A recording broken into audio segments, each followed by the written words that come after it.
ស័យទើបស្គាល់គ្នាស្នេហ៍ពងងារក្នុងជម្រៅចិត្តថៃកប់ជ្រៅពពកខ្មៅ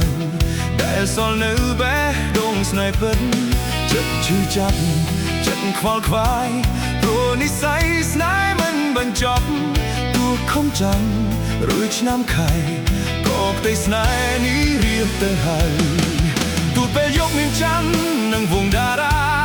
ពេលថ្ងៃសូយ៉ាបញ្ចេញសរសៃក៏មិនអាចរំលែកក្តីចំបែង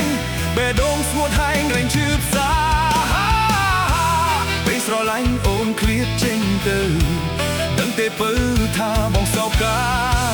ហើយឈ្មោះអូនគ្រប់ពេលវេលាម្ចាស់ស្នេហាបង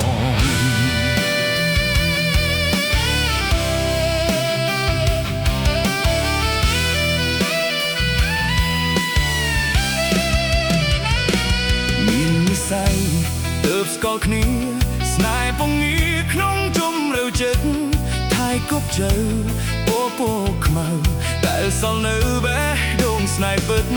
ចិត្តឈឺចាប់ចិត្តខ្វល់ខ្វាយព្រោះនិស្ស័យស្នេហ៍មិនបញ្ចប់ទោះខំចាំរយឆ្នាំខែក៏ក្តីស្នេហ៍នេះរៀបទៅហើយទោះពេលយកនាងច័ន្ទនិងវងតារាពេលថ្ងៃសូយ៉ាបញ្ចេញសរសៃក៏មិនអាចរំលែកក្តីចំបែងបេះដូងស្ងួតហែងរែងឈឺផ្សាពេលស្រឡាញ់អូនឃ្លាតចេញទៅដឹងទេពៅថាបងសោកកាហើយឈ្មោះអូនគ្រប់ពេលវេលាម្ចាស់ស្នេហាបង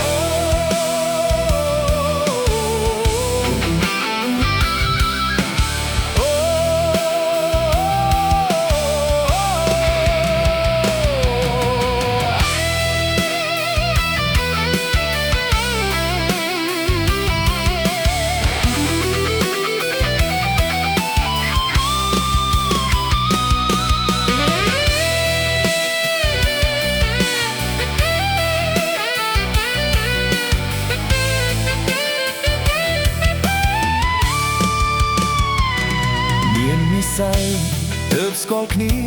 ស្នេហ៍ពងងារក្នុងជម្រៅចិត្តថៃគប់ជ្រៅពពកខ្មៅដែលសល់នៅបេះដូងស្នេហ៍ពិតចិត្តឈឺចាប់ចិត្តខ្វល់ខ្វាយព្រោះនិស្ស័យស្នេហ៍មិនបញ្ចប់ទោះខំចាំរយឆ្នាំខែក៏ក្តីស្នេហ៍នេះរៀបទៅហើយទោះពេលយកនាងច័ន្ទនិងវងតារាពេលថ្ងៃសូយ៉ាបញ្ចេញសរសៃក៏មិនអាចរំលែកក្តីចំបែងបេះដូងស្ងួតហែងរែងឈឺផ្សាពេលស្រឡាញ់អូនឃ្លាតចេញទៅដឹងទេពៅថាបងសោកកាហើយឈ្មោះអូនគ្រប់ពេលវេលាម្ចាស់ស្នេហាបងពេលស្រឡាញ់អូនឃ្លាតចេញទៅដឹងទេពៅថាបងសោកកាហើយឈ្មោះអូនគ្រប់ពេលវេលាម្ចាស់ស្នេហ៍